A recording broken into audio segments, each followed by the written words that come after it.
Hi everybody, I'm back today to discuss all things Vanessa.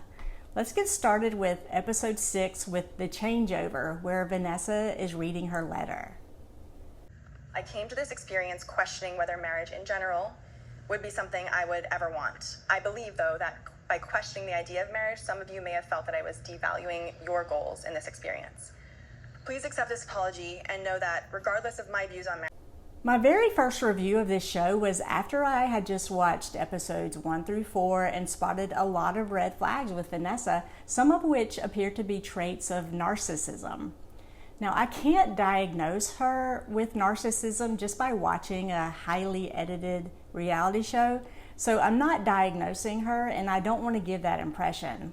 By the way, my name is Catherine Sloan. I've been a licensed therapist for 20 years and I have a wife and 4 kids. Please subscribe to my channel and like this video and please leave comments. And let's just keep watching. for the first time in my life, I've taken the time to visualize what marriage would actually look like in my life. And it turns out when I see it all spelled out on a page, I'm actually excited about what a marriage would look like rather than terrified, as I was just 4 weeks ago. I value you all. Thank you for listening.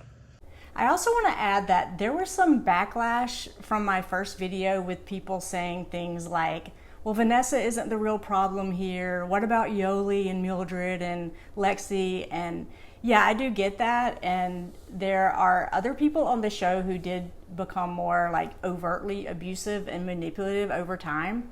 But I'm not here to choose one person over the other or anyone being worse than anybody else. We are all human and all flawed in some way, especially me. And we're all very multifaceted human beings.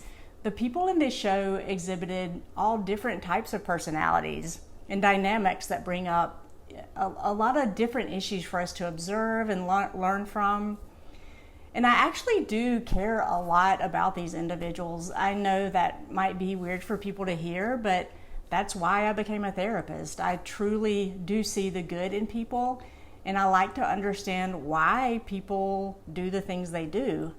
And I'm also very grateful that these people decided to expose themselves to the world, especially for queer visibility. I'm just here to offer different perspectives because I've studied human behavior for 20 years, and I might be able to pick up on some things that someone who isn't a therapist might not see or even know about or know to look for. And I also have several other reviews of the couples on this show if you want to take a look at them on my channel. I think that your apology is performative, so I just hope that you don't expect people to just brush it under the rug, not that you said sorry. Do you want to hear apologies from Vanessa? No, like duh, doesn't make sense, but like leave that little piece of openness in your heart. There's a few things I noticed that could be happening here, and I'm just here to look at all perspectives. So one way to look at this is that it's a very heartfelt letter. It was well crafted. She tried to see where maybe she went wrong in her previous interactions with others. At this point, Vanessa is very aware that others see her like as the bad guy or the villain, and she's trying to make peace with them. It's so hard for me to determine what's really going on in this scene because there's so much edited in all of their interactions. It's very edited. It's possible that they have all had interactions with Vanessa that we don't know about that have caused them to be so cynical towards her. And you can see right after this video when Yoli says she thinks it's performative that Mal is nodding her head yes. I think that your apology is performative, so I just hope that you don't expect people to just brush it under the rug, not that you said sorry. And Mal is usually the most clear-headed one, usually, right? So maybe Mal has seen parts of her that we haven't seen on camera, or maybe Mal just wants to side with Yoli so Mal doesn't lose Yoli. Who knows? And it seems like Yoli was being really harsh about this apology, and even though I have my doubts about Vanessa's intentions of this letter, it didn't seem like she needed to be attacked in that moment.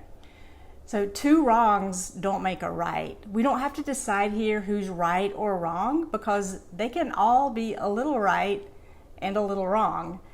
So here's my concerns about her suddenly having this realization that marriage is for her. Being a therapist, I know how long it takes for true, lasting change to happen, especially such huge issues like this. So if we go back to episode 1, there's a gut-wrenching scene where Vanessa and Xander are having their breakup, and Xander is just like, I don't think I want to do this anymore. Let's just be together. And then Vanessa's like, no, you need to commit to this, and don't get jealous if I meet someone else. You've been so committed to me for so long and known you want to marry me and be with me forever, which is terrifying. But, give someone else a shot and see if maybe the connection you have with me is something you can see yourself having with someone else. I don't want.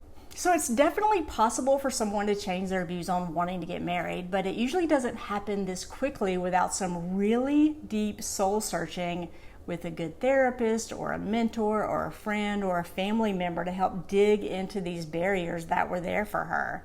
There were some deep-rooted fears, because it really is okay to not want to get married. There are a lot of good reasons why people don't want to get married.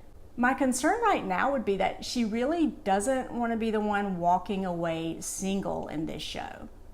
And if she has narcissistic tendencies and that's what's happening here, narcissists really hate losing the admiration of the person they love. It is such a huge blow to the ego. It's the worst thing that can happen to them. So in the beginning, she was very clear that she didn't think Xander could be attracted to anyone else. So the fact that Xander connected so much with Yoli is truly devastating for Vanessa because she's losing her power in this situation. So the real question would be, is Vanessa actually redeeming herself, or can she redeem herself? Did she actually really change? That's the big question. I know there are a lot of complicated feelings here for the viewers. We all got so wrapped up in our feelings around this, or at least I did. Even when I went back to watch clips to make this video, I was just consumed with feelings, and the way that editors can manipulate our feelings with these edits and music, it can be really grueling. Let's watch Vanessa say how she's going to get what she wants. Ray has given me really fucking good advice, which is basically to go after what I want. And it's you. So it's like game on from here, right? This is when I knew she was going to be putting in all of her effort to keep Xander. But moving forward, I think that there's some things that Vanessa does do very well that most people maybe wouldn't have been able to manage in this situation. She definitely has her strengths. If she is on the narcissism spectrum, I believe she's on the lower end and someone who really could gain insight and become healthier. Next, we move on to their conversations in their trial marriage. And yes, you wanted kids, but it was never with me. Well, I know, babe, but I want to. I want this now, and I'm sorry that I didn't have it in me before, but since you didn't try to delve into it, I didn't want to delve into it. But I did. How did I? Vanessa goes on to talk about how much she grew in her trial marriage with Ray and how much she learned from Ray. And I really, really wish we could have seen more of these conversations that she said she had with Ray that helped her so much. I would love to be able to sit down and talk to Vanessa to try to deeply understand how she can suddenly change her views of marriage so quickly and it not be about ego.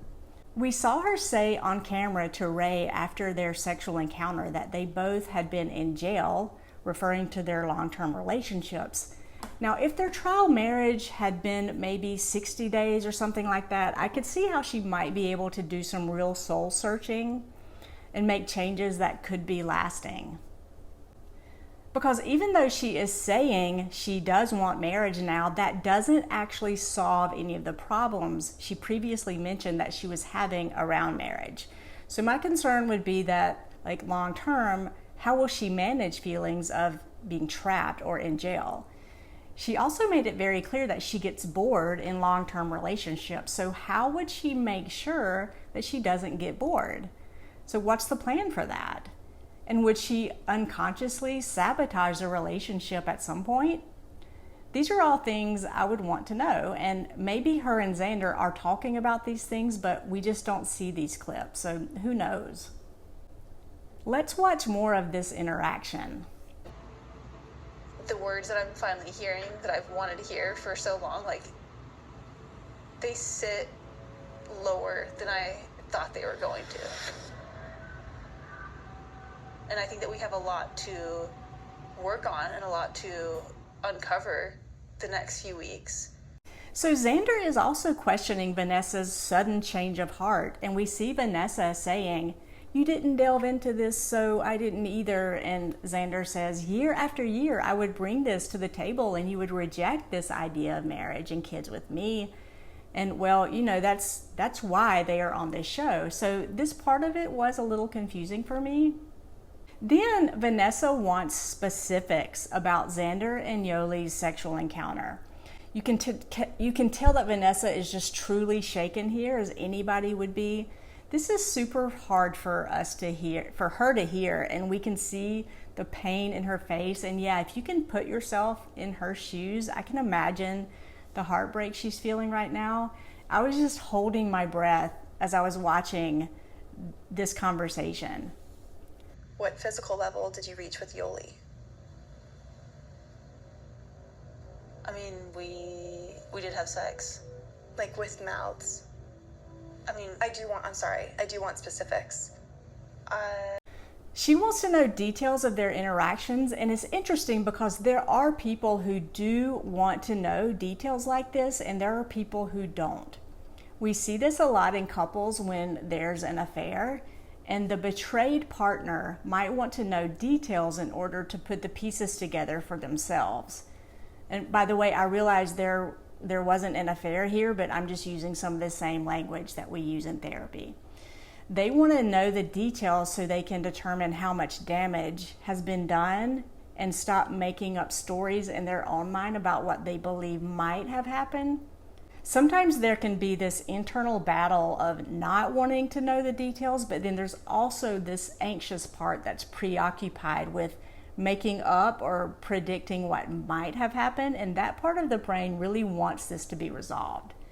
But the tricky part is that sometimes when too much information is given, the betrayed partner will have some intrusive thoughts for a while and not be able to quit thinking about a certain detail. And then it can be really hard to move past that. So here it's important to maybe give some detail to Vanessa, but I would make sure not to give too much detail. If I were Xander in this situation, I would ask Vanessa what type of detail she's wanting, because this can be a fine line, and this is a tricky one. It can be really tricky in therapy too to manage these situations. So then Vanessa just says, "I'm going to sit on your lap, okay?" I'm gonna sit in your lap, okay? Because I know this hurts on both of us, but I love you.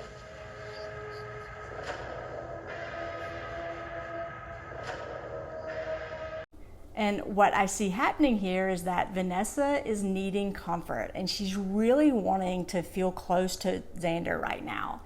What she could have said in this situation, instead of "I'm going to sit on your lap, okay," is, "I'm feeling very insecure right now, and I'm overwhelmed, and I need some reassurance right now. Can I cuddle with you? Can you give me a hug?" Something I observed in the beginning of the trial marriage is Vanessa not being respectful of personal boundaries with touching, especially with Ray. And I talked about that in my first review of Vanessa. But the other perspective could be that if Xander didn't want it, then she could have said, "No, please don't sit in my lap. I don't like that." I guess there could be a lot of different perspectives here, depending on how you look at it. And we all have our biases, whether we realize it or not. The observer influences the observation. So for instance, if I had a history of being with someone who crossed my physical boundaries a lot and was overbearing, then this scene would be triggering for me and I would have a bias against Vanessa in this situation. But those who don't have a history with anyone like that might see this as like a sweet connection. That's why we would really need to ask Xander in this situation, were you really okay with that, or were you just trying to not hurt her feelings? The music is just terrible here and makes me so anxious. Do you love Yoli? I don't know.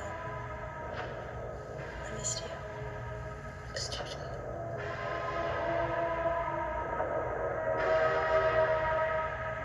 We do know that Xander told Yoli that she loves her. In fact, Xander told Yoli, I knew I loved you for a long time, but it was like a week. So this is when I have to start taking some long, deep breaths, because as much as I suspect that Vanessa doesn't consciously have insight into her reasons for suddenly wanting marriage, I also see that Xander is just not being fully honest here. I'm very curious to know what might have happened here if Xander said, yes, I actually love Yoli. I wonder if Vanessa would have backed off. I mean, probably not, but I'm just curious. I'm always curious. And she's just asking questions to know where she stands with Xander, but she isn't getting clear answers. Then we see Vanessa sort of forcing Xander to look in her eyes, and she's very much just like piling on the affection. So I'm going to stop here for now. In the next reviews of Vanessa and Xander, I'll talk about something called hoovering, which is a form of love bombing, and I'll talk about the narcissistic spectrum. Please just go back and watch some of my other videos where I review the couples on the Ultimatum. I love doing these deep dives, and I look forward to doing some reviews of Aussie and Sam next. We can definitely learn a lot from them. Feel free to ask me any questions you want to know about regarding any issues you see here if you want my perspective. Now just go get a big glass of water and take a deep breath, and I'll see you next time.